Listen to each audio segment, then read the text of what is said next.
ओम श्री गणेशाय नमः। ओम नमो भगवते वासुदेवाय। श्रीमद् भागवत में दशम स्कंद 23वां अध्याय प्रारंभ करते हैं। यज्ञ पत्नियों पर कृपा। ग्वाल बालों ने कहा, नैनाभिराम बलराम, तुम बड़े पराक्रमी हो। हमारे चितचोर श्याम सुंदर, तुमने बड़े बड़े दुष्टों का संहार किया है। उन्हीं दुष्टों के समान यह भूख भी हमें सता रही है। अतः तुम दोनों इसे भी बुझाने का कोई उपाय करो। श्री सुखदेव जी ने कहा, परीक्षित, जब ग्वाल बालों ने देवकी नंदन भगवान श्री कृष्ण से इस प्रकार प्रार्थना की, तब उन्होंने मथुरा की अपनी भक्त ब्राह्मण पत्नियों पर अनुग्रह करने के लिए यह बात कही। मेरे प्यारे मित्रों, यहाँ से थोड़ी ही दूर पर वेदवादी ब्राह्मण स्वर्ग की कामना से आंगीरस नाम का यज्ञ कर रहे हैं। तुम उनकी यज्ञशाला में जाओ। ग्वाल बालों, मेरे भेजने से वहां जाकर तुम लोग मेरे बड़े भाई भगवान श्री बलराम जी का और मेरा नाम लेकर कुछ थोड़ा सा भात भोजन की सामग्री मांग लाओ। जब भगवान ने ऐसी आज्ञा दी, तब ग्वाल बाल उन ब्राह्मणों की यज्ञशाला में गए और उनसे भगवान की आज्ञा के अनुसार ही अन्न मांगा। पहले उन्होंने पृथ्वी पर गिरकर दंडवत प्रणाम किया और फिर हाथ जोड़कर कहा, पृथ्वी के मूर्तिमान देवता ब्राह्मणों, आपका कल्याण हो। आपसे निवेदन है कि हम रज के ग्वाले हैं। भगवान श्री कृष्ण और बलराम की आज्ञा से हम आपके पास आए हैं। आप हमारी बात सुने।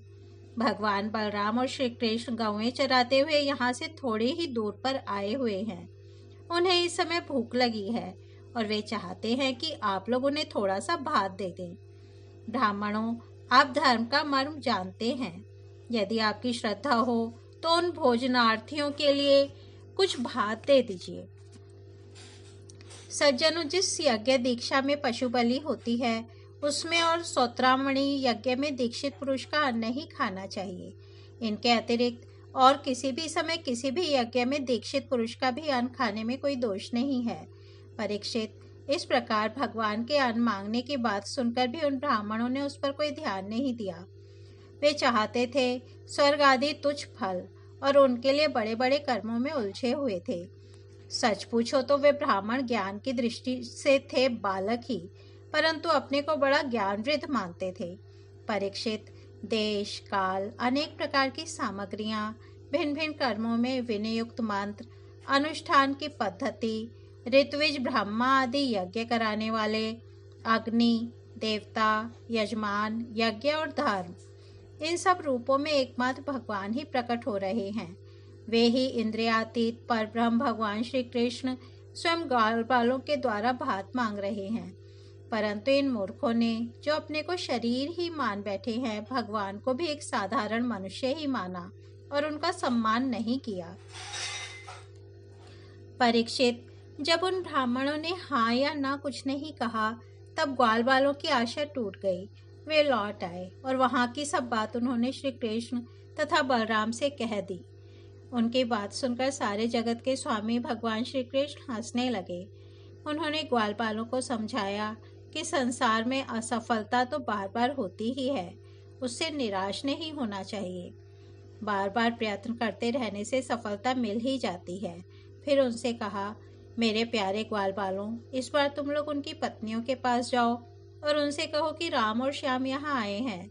तुम जितना चाहोगे उतना भोजन वे तुम्हें देंगी। वे मुझसे बड़ा प्रेम करती हैं। उनका मन सदा सर्वदा मुझ में लगा रहता है। अब की बार ग्वाल बाल पत्नी शाला में गए। वहां जाकर देखा तो ब्राह्मणों की पत्नियां सुंदर सुंदर वस्त्र और गहनों से सज धज कर बैठी हैं। उन्होंने द्विज पत्नियों को प्रणाम करके बड़ी नम्रता से यह बात कही, आप विप्र पत्नियों को हम नमस्कार करते हैं। आप कृपा करके हमारी बात सुने। भगवान श्री कृष्ण यहाँ से थोड़ी ही दूर पर आए हुए हैं और उन्होंने ही हमें आपके पास भेजा है। वे ग्वाल बाल और बलराम जी के साथ गौएं चराते हुए इधर बहुत दूर आ गए हैं। इस समय उन्हें और उनके साथियों को भूख लगी है। आप उनके लिए कुछ भोजन दे दें। परीक्षित, वे ब्राह्मणियां बहुत दिनों से भगवान की मनोहर लीलाएं सुनती थीं। उनका मन उनमें लग चुका था। वे सदा सर्वदा इस बात के लिए उत्सुक रहती कि किसी प्रकार श्री कृष्ण के दर्शन हो जाएं। श्री कृष्ण के आने की बात सुनते ही वे उतवाली हो गईं। उन्होंने बर्तनों में अत्यंत स्वादिष्ट और हितकर भक्ष्य, भोज्य, लेह्य और चौक्ष्य चारों प्रकार की भोजन सामग्री ले ली तथा भाई बंधु पति पुत्रों के रोकते रहने पर भी अपने प्रियतम भगवान श्री कृष्ण के पास जाने के लिए घर से निकल पड़ी। ठीक वैसे ही जैसे नदियां समुद्र के लिए, क्यों ना हो। न जाने कितने दिनों से पवित्र कीर्ति भगवान श्री कृष्ण के गुण, लीला, सौंदर्य और माधुर्य आदि का वर्णन सुन सुनकर उन्होंने उनके चरणों पर अपना हृदय निछावर कर दिया था। ब्राह्मण पत्नियों ने जाकर देखा कि यमुना के तट पर नए नए कोपलों से शोभायमान अशोक वन में ग्वाल बालों से घिरे हुए बलराम जी के साथ श्री कृष्ण इधर उधर घूम रहे हैं। उनके सांवले शरीर पर सुनहला पीतांबर झिलमिला रहा है, गले में वनमाला लटक रही है, मस्तक पर मोरपंख का मुकुट है, अंग अंग में रंगीन धातुओं से चित्रकारी कर रखी है, नए नए कोंपलों के गुच्छे शरीर में लगाकर नटका सा वेश बना रखा है। एक हाथ अपने सखा ग्वाल बाल के कंधे पर रखे हैं और दूसरे हाथ से कमल का फूल नचा रहे हैं। कानों में कमल के कुंडल हैं, कपोलों पर घुंघराली अलके लटक रही हैं और मुख कमल मंद मंद मुस्कान की रेखा से प्रफुल्लित हो रहा है। परीक्षित, अब तक अपने प्रियतम श्याम सुंदर के गुण और लीलाएं अपने कानों से सुन सुनकर उन्होंने अपने मन को उन्हीं के प्रेम के रंग में रंग डाला था, उसी में सारा बोर कर दिया था। अब नेत्रों के मार्ग से उन्हें भीतर ले जाकर बहुत देर तक वे मन ही मन उनका आलिंगन करती रहीं और इस प्रकार उन्होंने अपने हृदय की जलन शांत की।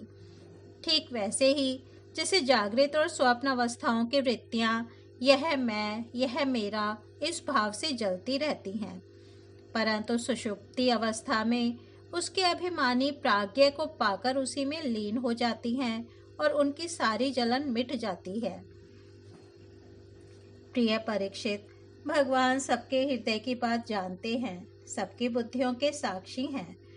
उन्होंने जब देखा कि ये ब्राह्मण पत्नियां अपने भाई बंधु और पति पुत्रों के रोकने पर भी सब सगे संबंधियों और विषयों की आशा छोड़कर केवल मेरे दर्शन की लालसा से ही मेरे पास आई हैं, तब उन्होंने उनसे कहा। उस समय उनके मुखारविंद पर हास्य की तरंगें अठखेलियां कर रही थी। भगवान ने कहा, महाभाग्यवती देवियों, तुम्हारा स्वागत है। आओ बैठो, कहो हम तुम्हारा क्या स्वागत करें। तुम लोग हमारे दर्शन की इच्छा से यहाँ आई हो, यह तुम्हारे जैसे प्रेमपूर्ण हृदय वालों के योग्य ही है। इसमें संदेह नहीं कि संसार में अपनी सच्ची भलाई को समझने वाले जितने भी बुद्धिमान पुरुष हैं, वे अपने प्रियतम के समान ही मुझसे प्रेम करते हैं और ऐसा प्रेम करते हैं जिसमें किसी प्रकार की कामना नहीं रहती, जिसमें किसी प्रकार का व्यवधान, संकोच, छिपाव, दुविधा या द्वैत नहीं होता। प्राण, बुद्धि, मन, शरीर, स्वजन, स्त्री, पुत्र और धन आदि संसार की सभी वस्तुएं जिसके लिए और जिसकी सानिध्य से प्रिय लगती हैं, उस आत्मा से, परमात्मा से मुझ श्री कृष्ण से बढ़कर और कौन प्यारा हो सकता है। इसलिए तुम्हारा आना उचित ही है। मैं तुम्हारे प्रेम का अभिनंदन करता हूँ, परंतु अब तुम लोग मेरा दर्शन कर चुके, अब अपनी यज्ञशाला में लौट जाओ। तुम्हारे पति ब्राह्मण गृहस्थ हैं, वे तुम्हारे साथ मिलकर ही अपना यज्ञ पूर्ण कर सकेंगे। ब्राह्मण पत्नियों ने कहा, अंतर्यामी श्याम सुंदर, आपकी यह बात निष्ठुरता से पूर्ण है। आपको ऐसी बात नहीं कहनी चाहिए। श्रुतियां कहती हैं कि जो एक बार भगवान को प्राप्त हो जाता है उसे फिर संसार में नहीं लौटना पड़ता। आप अपनी यह वेदवाणी सत्य कीजिए। हम अपने समस्त सगे संबंधियों की आज्ञा का उल्लंघन करके आपके चरणों में इसलिए आई हैं कि आपके चरणों से गिरी हुई तुलसी की माला अपने केशों में धारण करें। स्वामी, अब हमारे पति पुत्र माता पिता भाई बंधु और स्वजन संबंधी हमें स्वीकार नहीं करेंगे, फिर दूसरों की तो बात ही क्या है। वीर शिरोमणि, अब हम आपके चरणों में आ पड़ी हैं, हमें और किसी का सहारा नहीं है, इसलिए अब हमें दूसरों की शरण में ना जाना पड़े, ऐसी व्यवस्था कीजिए। भगवान श्री कृष्ण ने कहा, देवियों, तुम्हारे पति पुत्र माता पिता भाई बंधु कोई भी तुम्हारा तिरस्कार नहीं करेंगे। उनकी तो बात ही क्या, सारा संसार तुम्हारा सम्मान करेगा। इसका कारण है अब तुम मेरी हो गई हो, मुझसे युक्त हो गई हो। देखो ना, ये देवता मेरी बात का अनुमोदन कर रहे हैं। देवियों, इस संसार में मेरा अंग संग ही मनुष्यों में मेरी प्रीति या अनुराग का कारण नहीं है। इसलिए तुम जाओ, अपना मन मुझ में लगा दो, तुम्हें बहुत शीघ्र मेरी प्राप्ति हो जाएगी। श्री सुखदेव जी कहते हैं, परीक्षित, जब भगवान ने इस प्रकार कहा तब वे ब्राह्मण पत्नियां यज्ञशाला में लौट गईं। उन ब्राह्मणों ने अपनी स्त्रियों में तनिक भी दोष दृष्टि नहीं की, उनके साथ मिलकर अपना यज्ञ पूरा किया। उन स्त्रियों में से एक को आने के समय ही उसके पति ने बलपूर्वक रोक लिया था। इस पर उस ब्राह्मण पत्नी ने भगवान के वैसे ही स्वरूप का ध्यान किया जैसे कि बहुत दिनों से सुन रखा था। जब उसका ध्यान जम गया तब मन ही मन भगवान का आलिंगन करके उसने कर्म के द्वारा बने हुए अपने शरीर को छोड़ दिया। शुद्ध सत्वमय दिव्य शरीर से उसने भगवान की सन्निधि प्राप्त कर ली। इधर भगवान श्री कृष्ण ने ब्राह्मणियों के लाए हुए उस 4 प्रकार के अन्न से पहले ग्वाल बालों को भोजन कराया और फिर उन्होंने स्वयं भी भोजन किया। परीक्षित, इस प्रकार लीला मनुष्य भगवान श्री कृष्ण ने मनुष्य की सी लीला की और अपने सौंदर्य, माधुर्य, वाणी तथा कर्मों से गौएं, ग्वाल बाल और गोपियों को आनंदित किया और स्वयं भी उनके अलौकिक प्रेम रस का आस्वादन करके आनंदित हुए। परीक्षित, इधर जब ब्राह्मणों को यह मालूम हुआ कि श्री कृष्ण तो स्वयं भगवान है, तब उन्हें बड़ा पछतावा हुआ। वे सोचने लगे कि जगदीश्वर भगवान श्री कृष्ण और बलराम की आज्ञा का उल्लंघन करके हमने बड़ा भारी अपराध किया है। वे तो मनुष्य किसी लीला करते हुए भी परमेश्वर ही हैं। जब उन्होंने देखा कि हमारी पत्नी के हृदय में तो भगवान का अलौकिक प्रेम है और हम लोग उससे बिल्कुल रीते हैं, तब वे पछता कर अपनी निंदा करने लगे। वे कहने लगे, हाय, हम भगवान श्री कृष्ण से विमुख हैं। बड़े ऊंचे कुल में हमारा जन्म हुआ, गायत्री ग्रहण करके हम द्विजाति हुए, वेदाध्ययन करके हमने बड़े बड़े यज्ञ किए, परंतु वह सब किस काम का? धिक्कार है, धिक्कार है। हमारी विद्या व्यर्थ गई, हमारे व्रत बुरे सिद्ध हुए, हमारी इस बहुज्ञता को धिक्कार है। ऊंचे वंश में जन्म लेना, कर्म कांड में निपुण होना किसी काम न आया, इन्हें बार बार धिक्कार है। निश्चय ही भगवान की माया बड़े बड़े योगियों को भी मोहित कर लेती है, तभी तो हम कहलाते हैं मनुष्यों के गुरु और ब्राह्मण, परंतु अपने सच्चे स्वार्थ और परमार्थ के विषय में बिल्कुल भूले हुए हैं। कितने आश्चर्य की बात है, देखो तो सही। यद्यपि ये स्त्रियां हैं, तथापि जगतगुरु भगवान श्री कृष्ण में इनका कितना अगाध प्रेम है, अखंड अनुराग है। उसी से इन्होंने गृहस्थी की वह बहुत बड़ी फांसी भी काट डाली, जो मृत्यु के साथ भी नहीं कटती। इनके ना तो द्विजाति के योग्य यज्ञोपवीत आदि संस्कार हुए हैं और ना तो इन्होंने गुरुकुल में ही निवास किया है, ना इन्होंने तपस्या की है और ना तो आत्मा के संबंध में ही कुछ विवेक विचार किया है। उनकी बात तो दूर रही, इनमें ना तो पूरी पवित्रता है और ना तो शुभ कर्म ही। फिर भी समस्त योगेश्वरों के ईश्वर पुण्य कीर्ति भगवान श्री कृष्ण के चरणों में इनका दृढ़ प्रेम है और हमने अपने संस्कार किए हैं, गुरुकुल में निवास किया है, तपस्या की है, आत्मानुसंधान किया है, पवित्रता का निर्वाह किया है तथा अच्छे अच्छे कर्म किए हैं, फिर भी भगवान के चरणों में हमारा प्रेम नहीं है। सच्ची बात यह है कि हम लोग गृहस्थी के काम धंधों में मतवाले हो गए थे, अपनी भलाई और बुराई को बिल्कुल भूल गए थे।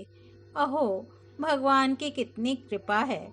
भक्त वत्सल प्रभु ने ग्वाल बालों को भेजकर उनके वचनों से हमें चेतावनी दी, अपनी याद दिलाई।